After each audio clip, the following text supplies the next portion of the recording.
Bunkeros, ¿cómo están? Bienvenidos a un nuevo episodio aquí en su programa favorito, Búnker Informativo. Vamos a platicar de un tema que ya nos habíamos tardado en abordar, lo que está pasando en Ucrania. Sin embargo, pues existe todavía esta guerra que comenzó poco en los primeros meses del 2020, en febrero, y que bueno, pues se ha ido a lo largo de estos meses extendiendo y a veces pues ya las noticias han disminuido, también en las redes sociales, pues no, se ha disminuido el contenido que vemos sobre lo que está pasando en esta guerra. Sin embargo, pues continúa y va incrementando al parecer o ha tenido momentos también ahí tensos y lo más importante es que aunque lo veamos lejano, está impactando a todo el mundo. México no es la excepción, nos ha impactado de alguna manera y bueno, pues es importante conocer cómo va la situación actualmente. Así que quédese con nosotros en Búnker Informativo porque vamos a platicar de este tema. Así que bueno, pues aquí tenemos un invitado muy especial.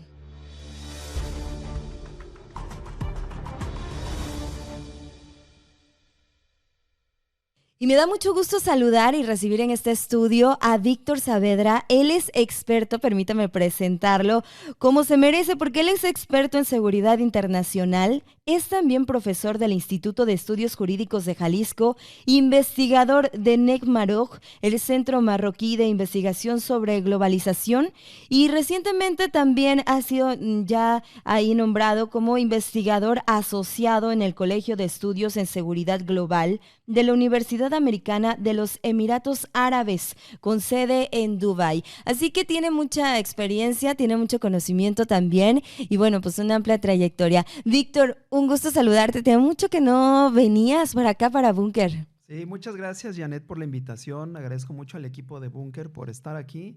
Y bueno, quiero hacer un matiz en lo que acabas de comentar. Fíjate que ahora con todo este tema de Ucrania se habla mucho de gente experta. Yo, la verdad, considero que habemos gente estudiosa porque en temas de conflicto y sobre todo en épocas tan vertiginosas como las que vivimos actualmente, cuando tú te llegas a considerar experto en algo, ya la situación cambió. Entonces, creo que con una modestia habría que considerar estudiosos, eso sí, siempre al tanto, tratando de darle una interpretación a los hechos para poderlo transmitir a la gente. Bueno, pues tienes razón aquí en esta parte que dices, hasta a lo mejor no podemos decirlo experto porque luego entre tecnología, entre los pensamientos también de los mandatarios, entre las cosas que van cambiando los conflictos entre las naciones, pues también puede ser ahí pues complejo decirnos expertos, ¿no? Pero bueno, eres estudioso entonces de todo este tema y has venido también siguiendo todo lo que ha pasado en Ucrania. Me acuerdo cuando empezó todo esto, cuando se arrojaron los primeros ataques, ¿no? De Rusia a Ucrania, platicábamos de este tema y decíamos, pues, ¿cuál es el origen? Nos platicabas muy bien de toda esta parte histórica, porque es un conflicto que tiene muchos años y que, bueno, pues siempre se ha peleado ahí este territorio de Ucrania. El conflicto en Ucrania, bueno, tendríamos que remontarnos así de manera sintética a que fue parte de la Unión de Repúblicas Socialistas Soviéticas. Ahora las nuevas generaciones pues ya nacieron posterior a la caída del bloque comunista, pero siempre es bueno tener el antecedente para poder explicarnos lo que estamos viendo actualmente. Ucrania, bueno, es un territorio muy rico en recursos naturales, fue parte de este bloque comunista, tiene aspiraciones desde hace muchos años de unirse de manera formal a la Unión Europea y bueno, en este sentido, para Rusia, pues es parte de un área de influencia, llamémosla así, en donde convergen intereses, recursos, cuestiones de carácter geoestratégico y militar, y por supuesto es un territorio que no podían ninguna de las partes en conflicto dejar como a la deriva, llamémosla así. Ciertamente Ucrania es un país ya de hecho y de derecho independiente, que tiene una historia por sí misma, Ucrania, pero que no se puede sustraer a su realidad, que es estar por una parte como un integrante territorialmente de Europa continental, con una fuerte influencia de la democracia, de la cultura occidental, de los valores que como sociedad occidental nos hacen tener una identidad, pero también por otra parte están sus raíces históricas, culturales, genealógicas incluso, que pues no se pueden tampoco negar, que es decir, por lo menos una mitad de su población tiene una fuerte ascendencia étnica rusa, y no se diga la parte de Lugansk, Donetsk, la parte en conflicto, que es donde hay más gente rusófila, rusoparlante. Y bueno, pues están estas dos partes de su identidad ucraniana, y que eso combinado con un contexto histórico de lucha de las superpotencias, bueno, pues tenemos el resultado que tenemos, que un conflicto armado declarado, pero que tiene un antecedente desde que se anexó Rusia a la península de Crimea, allá por el año 2014. Y bueno, hablando de lo que ha sucedido este 2022, ¿no? Empiezan los ataques, sí, ya han pasado varios meses y vemos que recientemente, Víctor, pues empezó ya como los ataques más directos hacia la población y ya con muchas bajas, con muchos civiles muertos.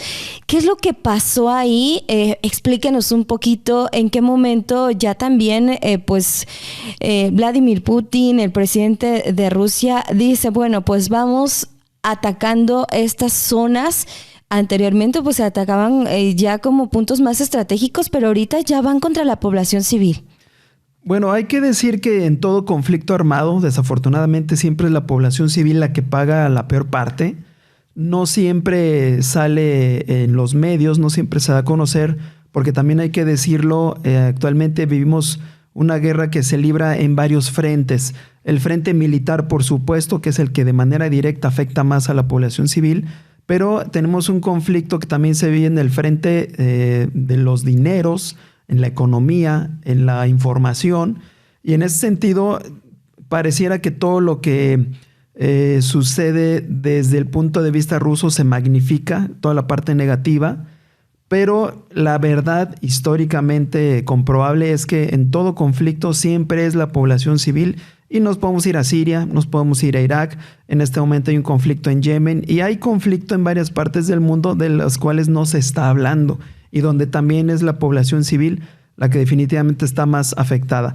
Claro, en el conflicto ucraniano hemos entrado a una etapa en donde hay confusión y distintas versiones, porque quizás esperábamos, o la comunidad esperaba que llegara una superpotencia como Rusia y arrasara, como en su momento pasó con otros conflictos, pero al parecer la fuerza militar rusa no ha logrado los objetivos que se planteó de manera original en esto que ellos llaman la operación militar especial, por no llamarle abiertamente un conflicto armado.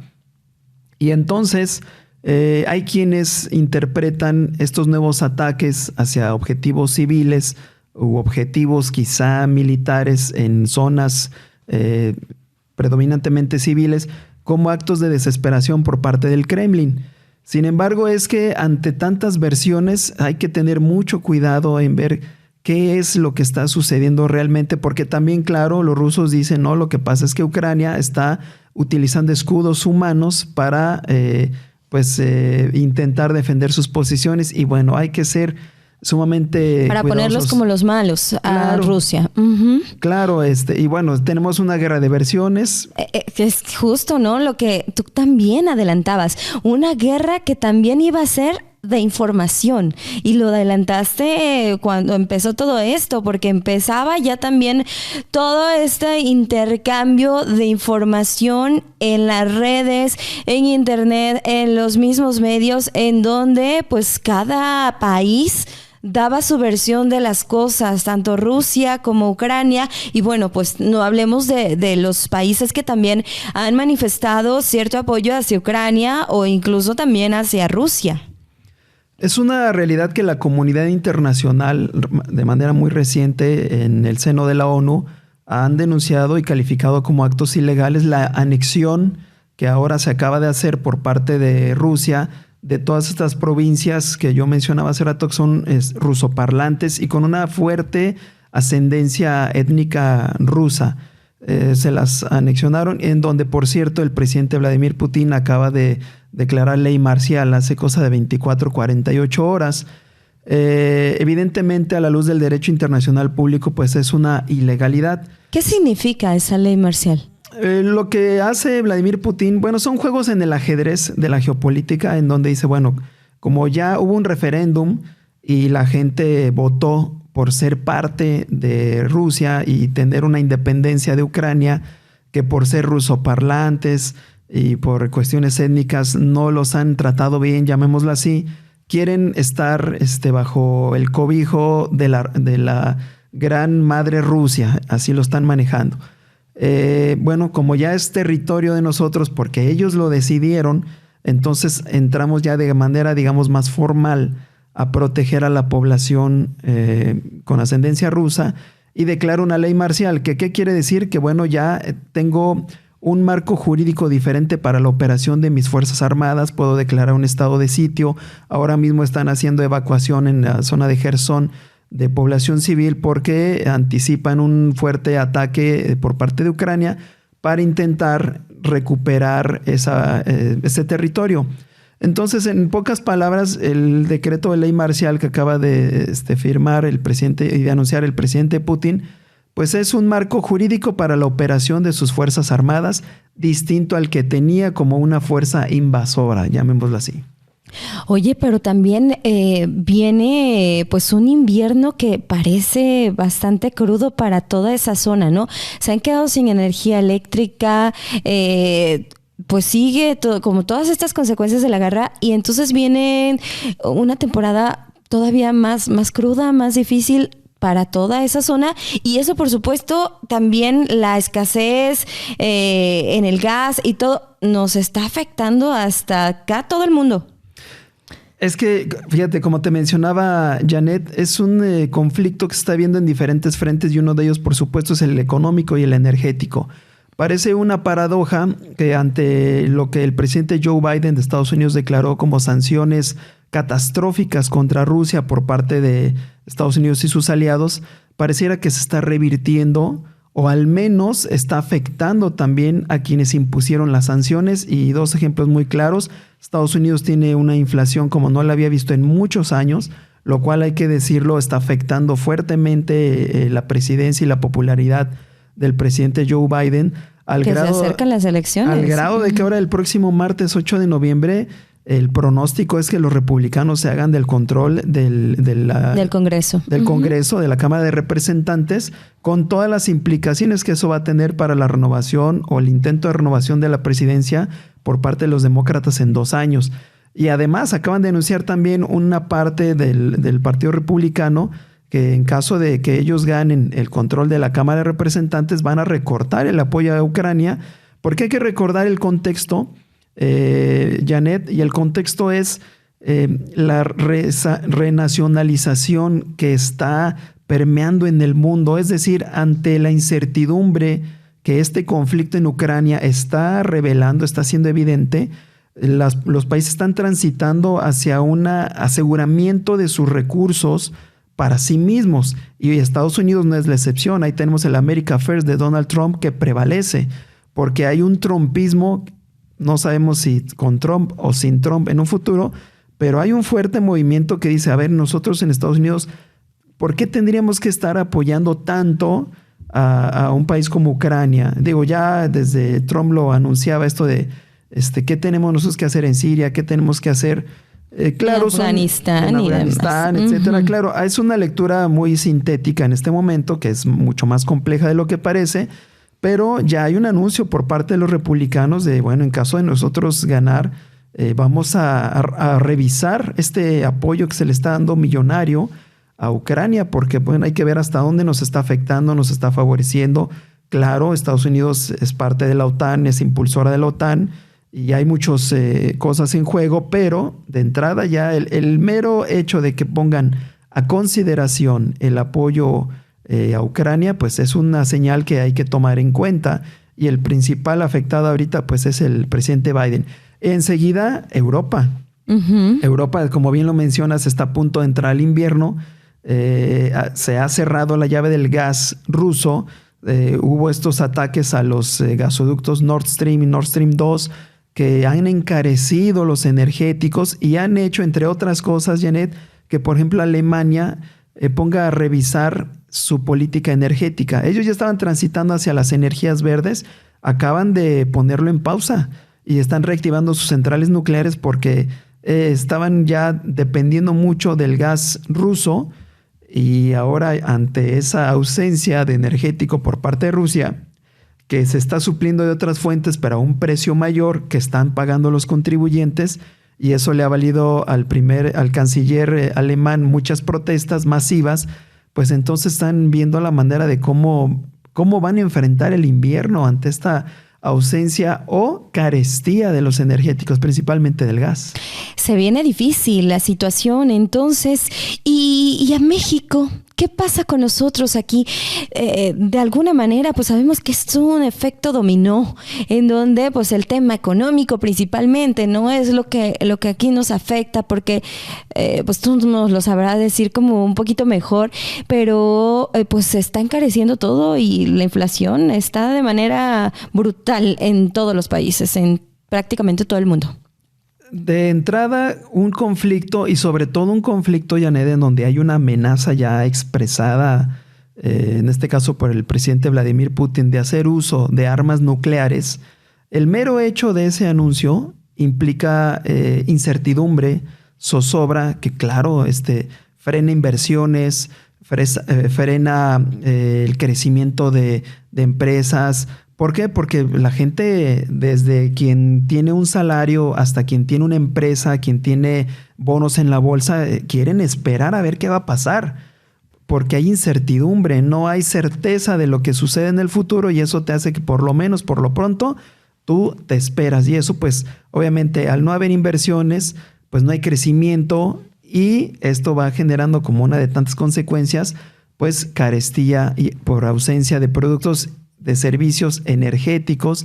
Y bueno, México no se puede sustraer porque nosotros somos parte de América del Norte, somos socio estratégico y comercial y el vecino del sur de una de las potencias involucradas. Y mira, te pongo un ejemplo. La puerta a Estados Unidos, algunos dicen. Entonces, pues entrada por ahí, ¿no? Sí, no, y te pongo un ejemplo muy sencillo. La semana pasada hubo todo un alboroto por este anuncio que se hizo en el Kremlin de que entraba en vigor una asociación, un tratado para la implementación en México de satélites rusos con fines pacíficos, que no es otra cosa que un sistema análogo al GPS que nosotros utilizamos para navegar en el celular, etcétera, pero de una empresa rusa. Obviamente esto prendió las alertas, las alarmas, hubo gritos y sombrerazos porque en el mundo de la geopolítica no podemos pecar de ingenuidad.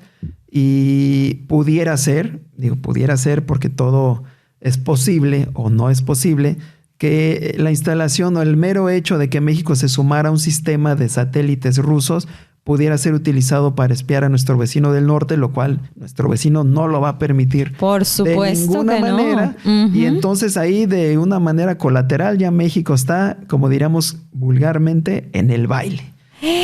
Ay, agárrense, por ¿verdad? Citar un ejemplo. Exactamente. Y a ver, tú, Víctor, que le sabes a todo este tema de seguridad, ¿qué tan cierto será que Rusia pues está armando más? Y también por ahí se menciona que algunos países como Irán pudieran estar ayudando a Rusia para poder tener o equiparse de más armas.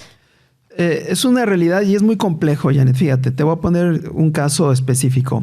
Turquía, que es miembro de la OTAN, que aspira en algún momento a ser integrante pleno de la Unión Europea, que tiene buenas relaciones diplomáticas con Rusia, le vende armamento a Ucrania, pero también hace convenios con Rusia.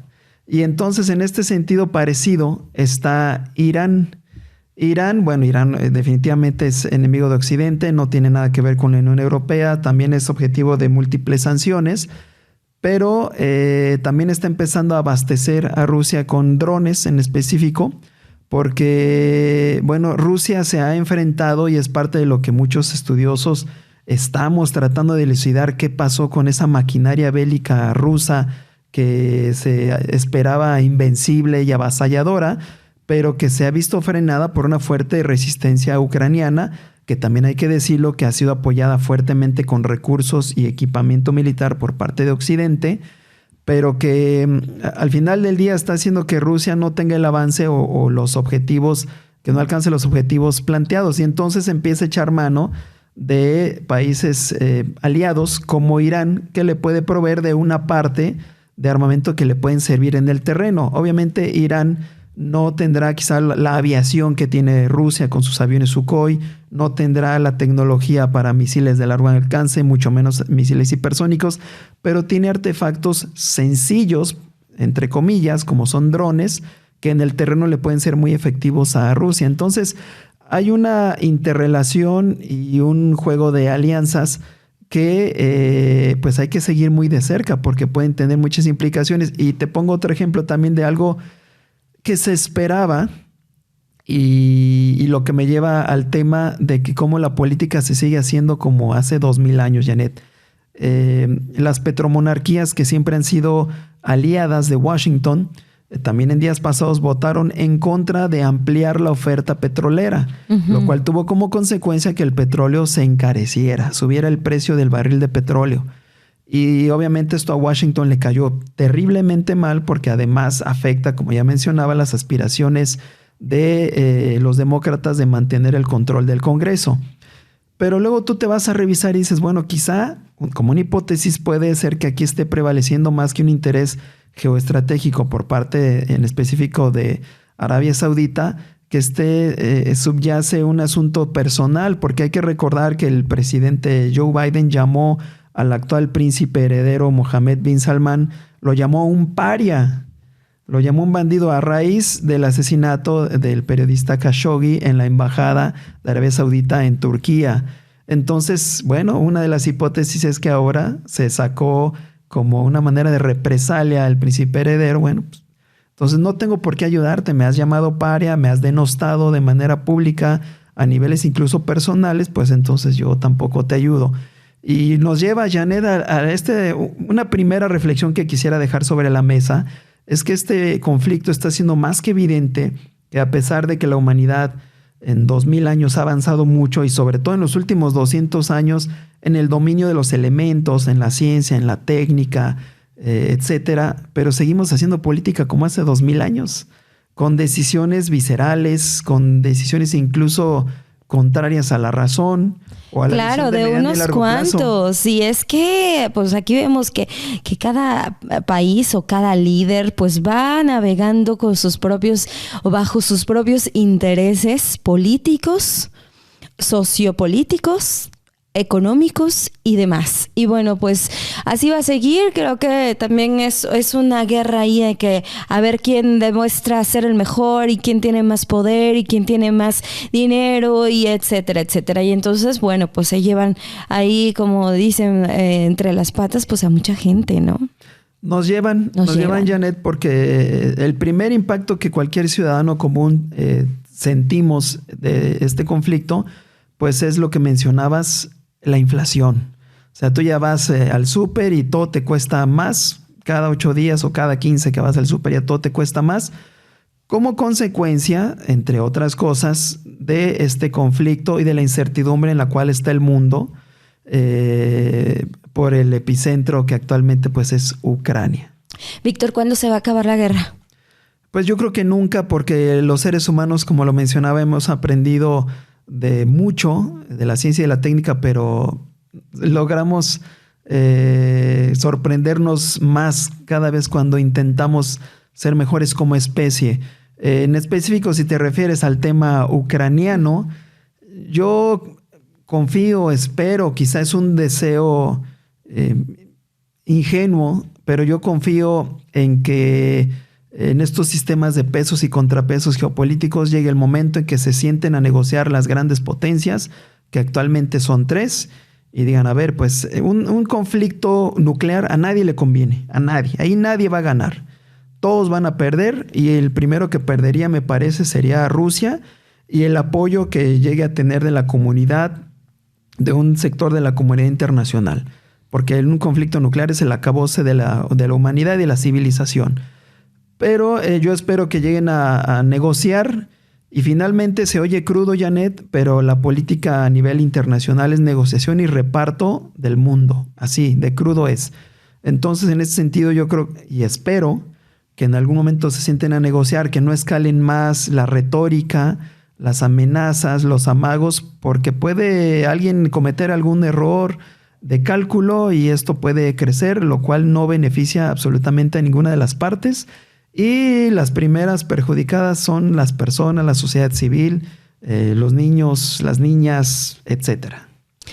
Muy interesante tu análisis, Víctor. Muchísimas gracias por habernos acompañado. Muy rica la plática. Ven más seguido para poder dialogar todos estos temas que por supuesto son de mucho interés. Hay mucha gente que sí está al pendiente, al tanto de lo que está pasando pues en el mundo y bueno, finalmente pues nos pega a todos. Así que te esperamos aquí más seguido. Muchas gracias, Janet. Yo nada más invitaría a la gente a leer diferentes fuentes de información, a escuchar diferentes posturas, porque una de las cosas más lamentables es la censura a la cual nos estamos exponiendo quienes intentamos hacer algún análisis desde el ámbito del periodismo, desde el ámbito del análisis académico, porque cada quien ha agarrado partido, ha agarrado bando. Y esto tenemos que recordar que en un conflicto siempre hay dos partes y quizá en mayor o menor grado alguna tiene más responsabilidad o más razón, pero al final del día hay que escuchar y ver a ambas partes para tratar de comprender mejor el conflicto y quizá con eso abonar a una posible solución. Y te agradezco mucho la invitación, Janet, agradezco mucho el espacio aquí de Búnker y encantado. Es tu casa. Las veces que me invites, Janet, aquí estaré. Encantados de tenerte y de platicar todo esto que, bueno, pues lo comentas de una manera muy interesante. Víctor Saavedra, él es estudioso en el tema de seguridad internacional con este tema del conflicto en Ucrania. Gracias, vámonos, esto es Búnker Informativo, gracias a Valeria también, Valeria Chávez en la producción y gracias a ustedes por el favor de su atención.